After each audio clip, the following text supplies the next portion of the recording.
A tecnologia veio e ela trouxe uma redução de custos abissal que cara, digamos assim, penetrou em todos os setores da economia real. Todos. Se você pensar hoje, pô, o que não teve o custo reduzido pelo avanço da comunicação, principalmente advindo da internet?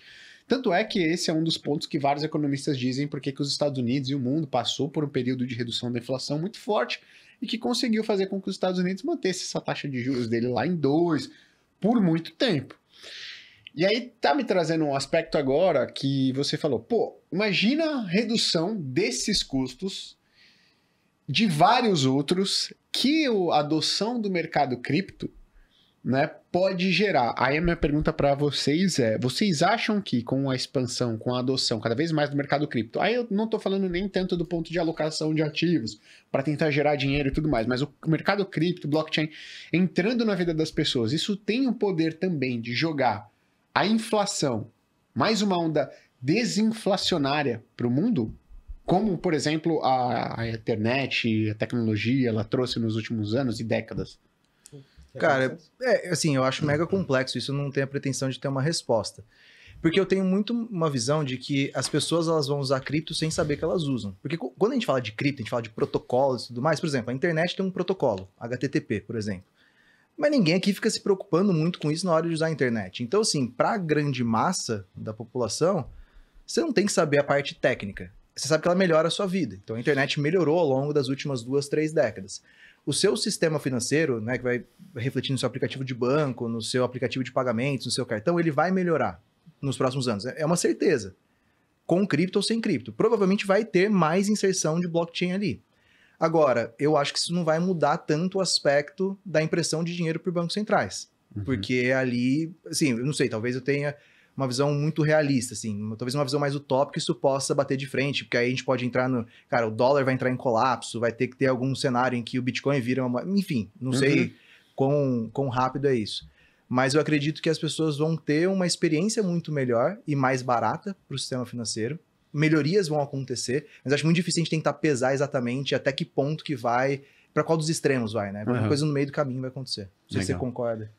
Eu concordo. Realmente, esse é um problema multivariado, né? É um problema muito difícil de você analisar, porque as variáveis elas interferem umas nas outras, mas existe sim uma corrente de pensamento que pode ser extrapolada no que você falou até com a chegada de IA. Né? Muitos estipulam que a IA pode promover uma nova revolução industrial e com isso você começa a reduzir muito o custo. Só que realmente, como o Bazan falou, cara, a gente tem hoje uma situação anômala. A gente tem uma crise de dívida global soberana, onde os países estão se endividando e estão fazendo expansão monetária num ritmo nunca antes visto. E isso foi facilitado pela revolução digital, ok? Porque mesmo que a gente tornou a moeda fiduciária em 71, né? 71, Nixon choque, acabou a convertibilidade do dólar para o ouro, agora o governo e o Banco Central eles podem fazer artifícios de expansão e retração monetária sem ter que responder a nenhum limitador de lastro. Isso foi colocado em esteroides após 2008. Né? Depois do crash de 2008, fez o primeiro movimento de flexibilização ou alívio quantitativo dos Estados Unidos, que imitou os moldes japoneses, onde literalmente o Banco Central ele tem autorização para imprimir dinheiro e comprar lixo. Né? É isso que foi feito. Pra você terem noção, o primeiro pacote de QE, né?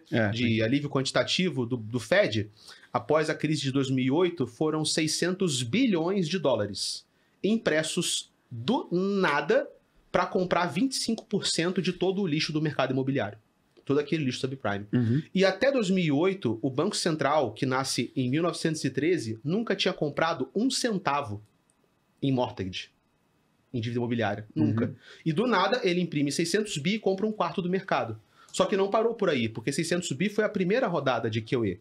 Depois, até entre 2008 e 2017, total foi de 3,5 trilhões de dólares impressos para comprar, cara, título de dívida de empresa falida, título imobiliário, título do governo, o que fosse necessário para resgatar a economia. Isso muda a maneira como o Banco Central se relaciona com o governo e com a economia como um todo, onde ele passa a ser realmente um cara que imprime dinheiro e pode jogar esse dinheiro onde o dinheiro é necessário. Isso não acontecia nessa escala antes. Isso se repetiu pós-Covid. Né? Foram 3,5 tri entre 2008 e 2017 e 5,5 trilhões de dólares em 1 ano e meio após a Covid. O resultado disso é que mais de 80% de todos os dólares do mundo não existiam antes de 2008. Cara, se você pegar hoje um dólar, você tem 8 chances em 10 de que esse dólar foi inventado pós 2008. Isso chega como resultado onde os caras têm uma dívida externa de 36,5, alguma coisa, trilhões, uma dívida quase 3 vezes maior que o PIB. Então, ter algum advento tecnológico que cause uma redução nos custos operacionais do setor de mercado, indústria, bem e serviço, é o suficiente para aniquilar essa dívida? Eu acho que não, né? E se não for, essa dívida tem um problema, como vocês falaram. Tem que rolar aí 9 trilhões, se eu não me engano agora, a rolagem que teve. Os Estados Unidos fez um leilão de Treasury, foi um fracasso. O leilão flopou. Então, cara, se não tiver jeito, vai ter que ser aquele recurso final. O Fed é o comprador de último recurso. Se nada mais funcionar, você tem 2 escolhas. Ou você calota a dívida, ou você chama o Banco Central para ele imprimir dinheiro e comprar a dívida. E isso, bem ou mal, quando você paga a dívida, criando dívida, indiretamente você está expandindo a oferta monetária, porque mais dinheiro vai ter que existir no futuro para liquidar aquela dívida.